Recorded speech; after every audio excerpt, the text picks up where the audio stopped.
am delighted to ask Simon Lightman to the Ask the Expert. Simon is a philosophy teacher and works across education, sustainability, and youth organisations to redesign education's purpose as a catalyst for justice, sustainability, and inclusion, rather than merely preparation for existing systems. It's joyful to have you on board here today. Thank you so much. It's an absolute pleasure to be here, and it's just such a great opportunity to be able to chat with you. And I know you've just done a dissertation, master's in this, so you are cutting edge research into some of these sort of changes and developments in education. So, how do you define transformative sustainability education, and what makes it different from traditional environmental education approaches? So, actually, that question goes to the heart of my own journey. And when you shared these questions with me, it got me thinking actually and reflecting on what this term really means. And for me, I go back to this idea that transformative sustainability education is about moving beyond the instrumentalist paradigm, when basically instrumentalism is understood as this idea of just transferring knowledge or securing behavioral changes. Now, traditional environmental education, it often just did that. It was about teaching students facts about climate change, encouraging them to recycle, reduce waste, etc. And it's not that these approaches are wrong or that they don't benefit the individual or society. It's just that they don't go to the heart. They don't unsettle the underlying assumptions that drive the unsustainability that is damaging our shared world. And because of that, they fundamentally aren't asking the right questions. And transformative approaches, in the way I see them, are about ontology. They're asking questions about who we are becoming in relation to one another and in relation to the more than human world. It's about moving from an understanding of sustainability education as something that is about sustainability to borrow from Stephen Sterling, this idea of education as sustainability, where flourishing, in the broadest sense, the flourishing of individuals, the flourishing of ecosystems, the flourishing of human and more than human life, where that happens in a way that is interconnected and where flourishing and responsibility are shaping the culture of learning itself. And so this sort of goes back to things like philosophy for children, asking challenging questions. You know, the Ministry of Eco-Education framework is built on questions and inquiry, and that creative thinking that, about what we are and why we are and how we can be. So what key shifts in thinking and practice are needed to move beyond simply teaching about sustainability to transforming how those students see and interact with the world? Because as you stated, we tend to take the easy route often. So how do we change the shift? How do we shift change? Yeah. So to my mind, there's four things we need to do. Now, the first is we need to move from just imparting knowledge or seeing education as as a means of imparting knowledge to agency. Now, it's not that knowledge is not necessary. We all need to know things in order to be able to then use that knowledge. But sustainability, and this might sound a little odd to our listeners, but it isn't something to know about. It's something to live and to practice. And the more that we can try to sit with that idea, the more we will understand that we need to inhabit a sustainable way of being rather than see sustainability as just another thing that we're going to consume. So that also links into my second point, which is we need to move from the individual to the systemic.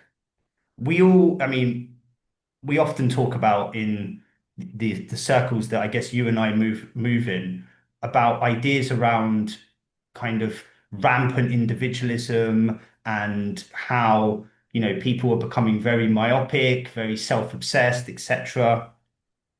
And we know that there's some positive sides. The kind of idea of the empowered individual has been a great catalyst for human innovation and human ingenuity throughout the centuries. But I think it's become a set of chains now. And what we really need to shift things forward is a move from the individual to systemic, moving from personal habits to an understanding of, how political, economic, cultural systems reproduce the unsustainability. And that links to the next bit, which is to do that, you have to get people to become emotionally aware of the need and able to live with complexity, to move out of a paradigm of, okay, we need certainty all the time. We need to empower our young people to be able to hold on to ambiguity, to hold on to paradoxes, rather than just pushing them to a solution-driven mindset. That doesn't mean that we don't try to find ways to solve really practical problems using emergent technologies, etc. But it just means that we understand that there will always be a point where that will be limited. And our system seems to not reward that ambiguity or that paradox. In fact, it rewards the opposite. So we need to look at how we can find ways to embed that in our pedagogy. And then finally, and this I guess is the most practical and it links to my own lived experience, there is some wonderful stuff happening in schools, but often it's project based. It involves one or two or a small group of teachers. It involves a small group of students. And sometimes those people can catalyze change. But to really make sustainability part of the way of being of education, you need to move towards a whole school approach, a whole school culture.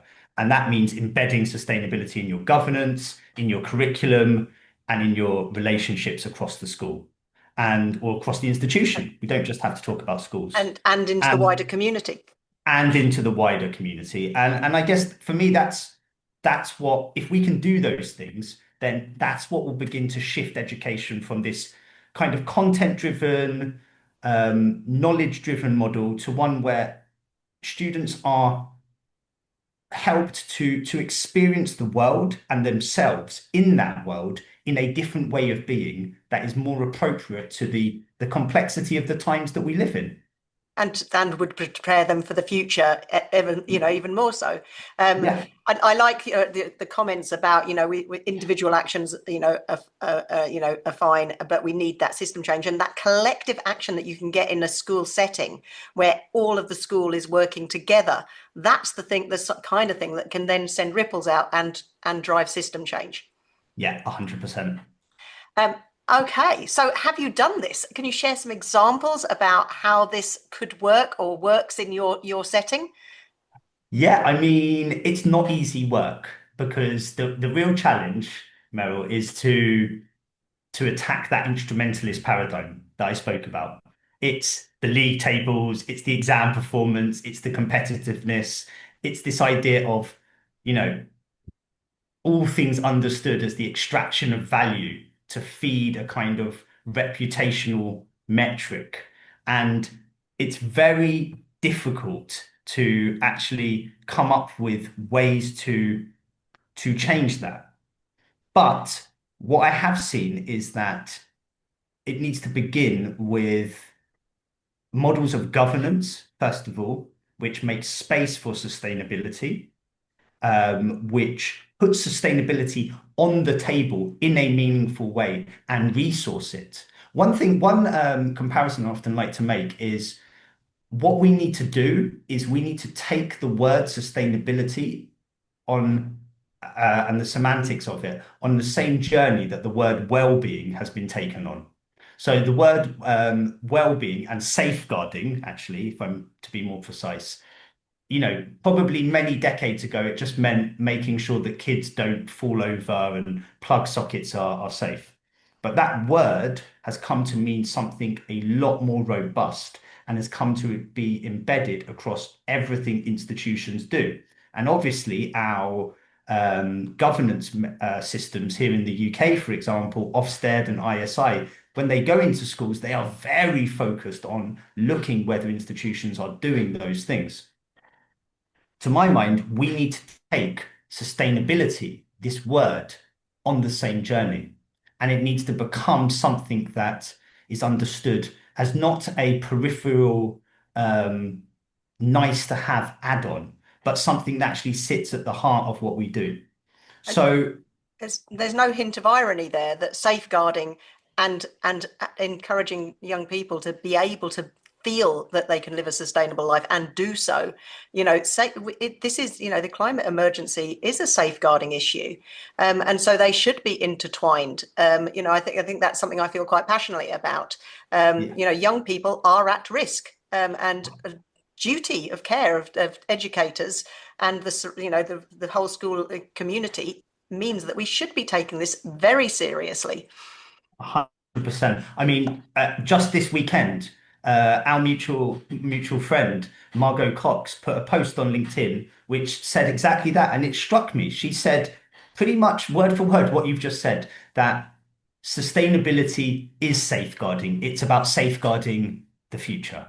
Yeah, absolutely. And Yeah. if we do not see education within that role of being something which is there to nurture society in its broadest sense, and when I use the word society, I mean all of the relationships, human and non-human, all of nature. If we're not, if education isn't the source to nurture that, then I don't know what it's for, actually. It's one Um, of the reasons I ended up leaving the classroom, because I had those yeah, questions. And it's yeah. but that's serious. If people like me are leaving the classroom because they no longer understand the purpose of current education systems are, then we do have Yeah. an issue. We know we've got a retention and recruitment issue. So let's move on. Yeah. How does this transformative sustainability education, which I love the sound of so much, address the emotional and psychological aspects of current environmental challenges, not just that factual knowledge? How do we get young people to connect to each other, to Earth, and not have this anxiety that we see in the news? Yeah, 100%. Well, there's a couple of elements to that. In my opinion, it links a lot to some of the work I've been doing on the teaching and learning of what we sometimes is in the literature is called controversial issues and how that links to effect.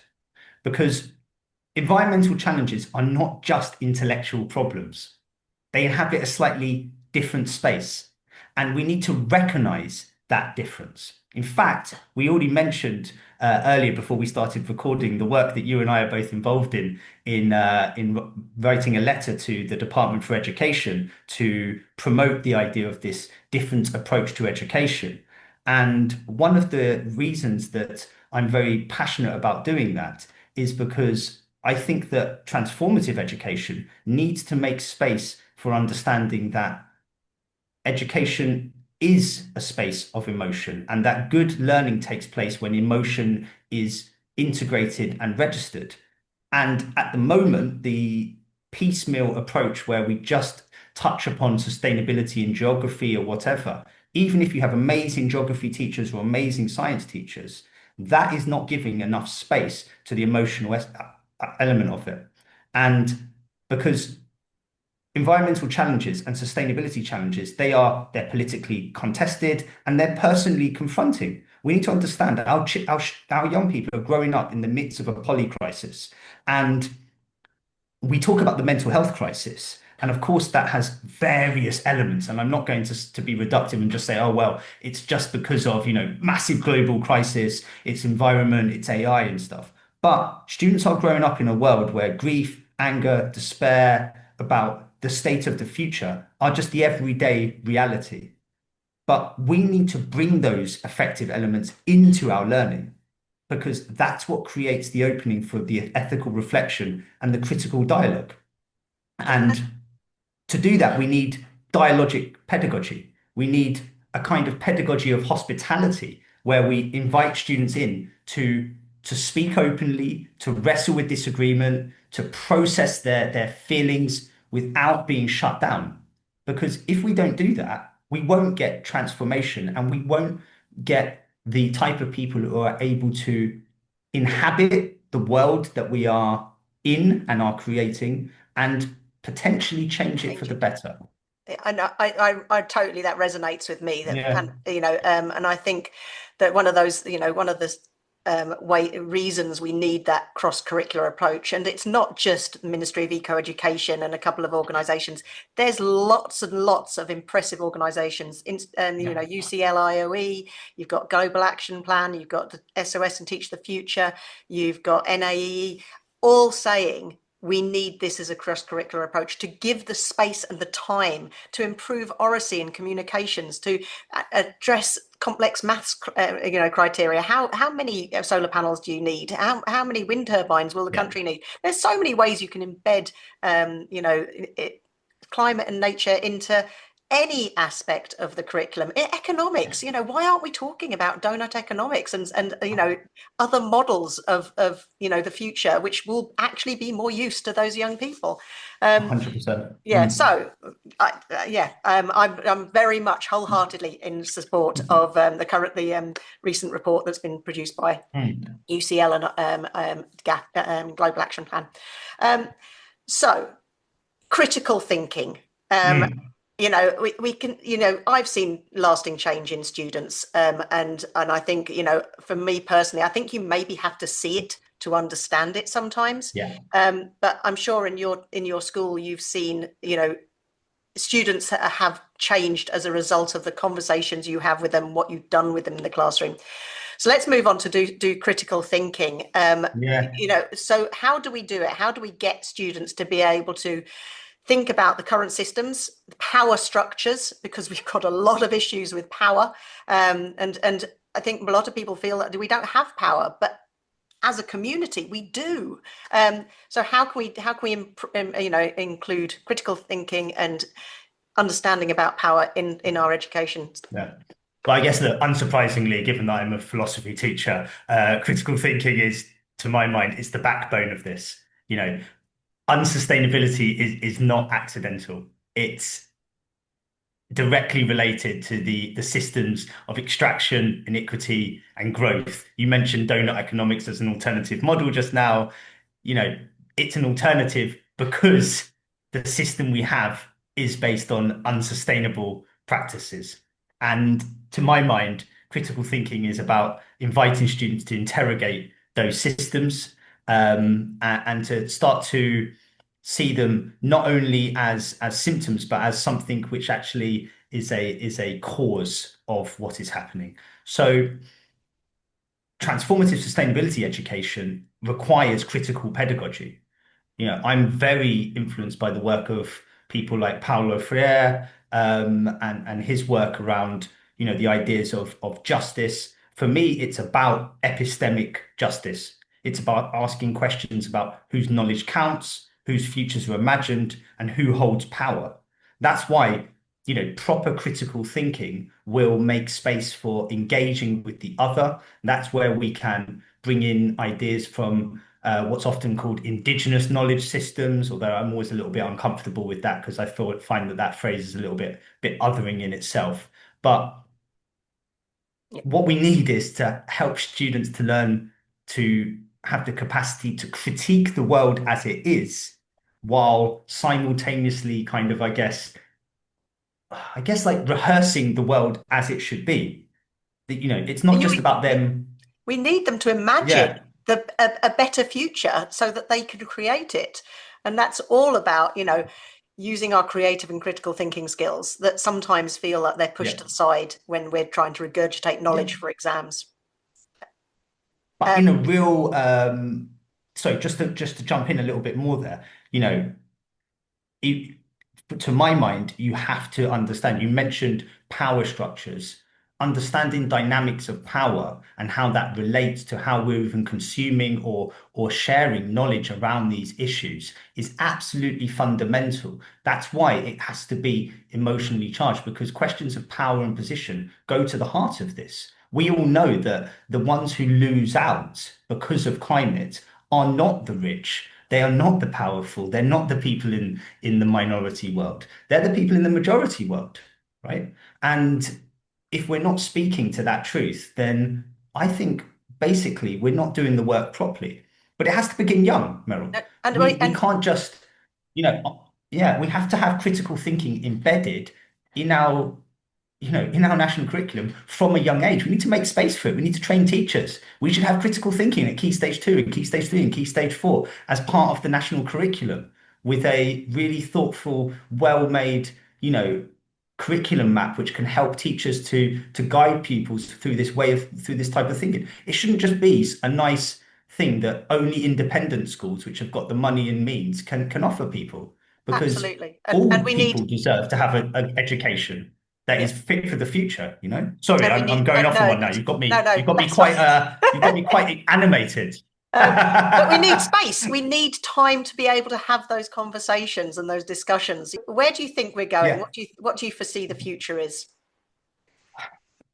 I'm very aware that I exist in an echo chamber, that I speak to people like yourself and others. So I'm perhaps, overly hopeful even that we are slowly starting to move towards um, a moment where this form of transformative education will start to be embedded and will start to take root. But I do think we are at a crossroads.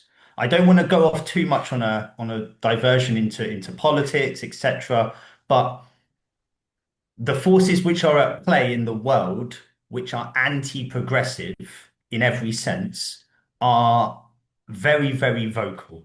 And in line with their anti-progressive views in general, hand in hand go anti-progressive views on the role and space and purpose of education.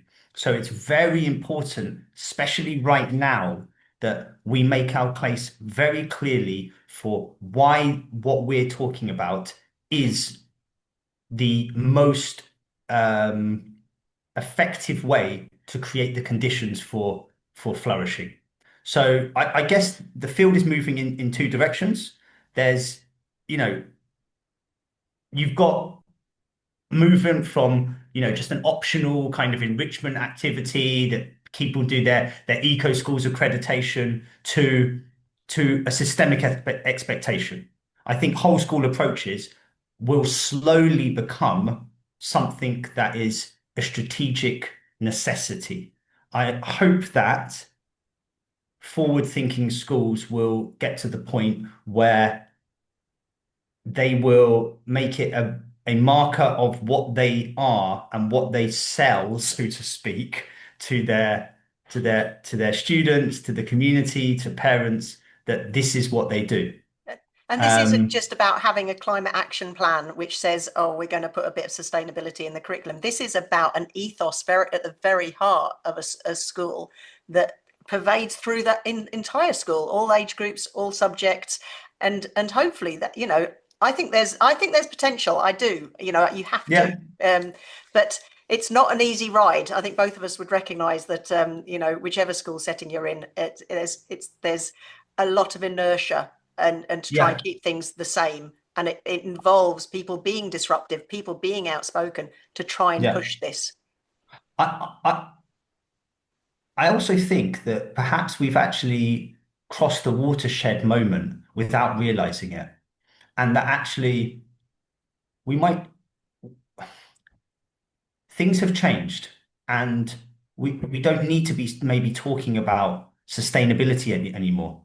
What I'm excited about is moving from talk about sustainability, which is about sustaining the system, to talking about regeneration and And, flourishing.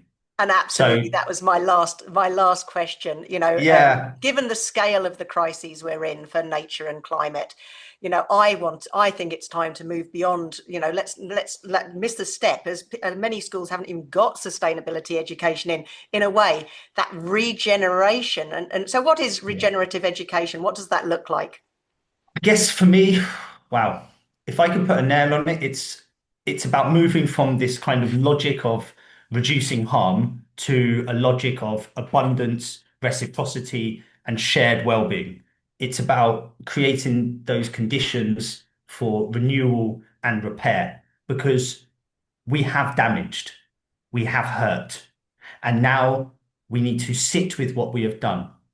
And to do that means, I guess, we need to do a few things. I mean, one of them is we need to look, I mentioned earlier, I think, about a more relational pedagogy, which is, to my mind, a pedagogy which nurtures a kind of reciprocity, a care, a gratitude for our place in the world. And obviously that stands in contrast. You mentioned, you know, alternative models of economics. I think that goes hand in hand in there, and we need to question the systems of extraction, which we take to be the litmus test of what it means to be so to progress or to be human even. We need structural shifts. We need to actually not be scared to give students a voice and actually give them authority and empower them to be co-producers of their own learning. And if that's if And yeah, yeah, if that's one thing teachers go away from listening to this talk about, empower your students and listen to their voice.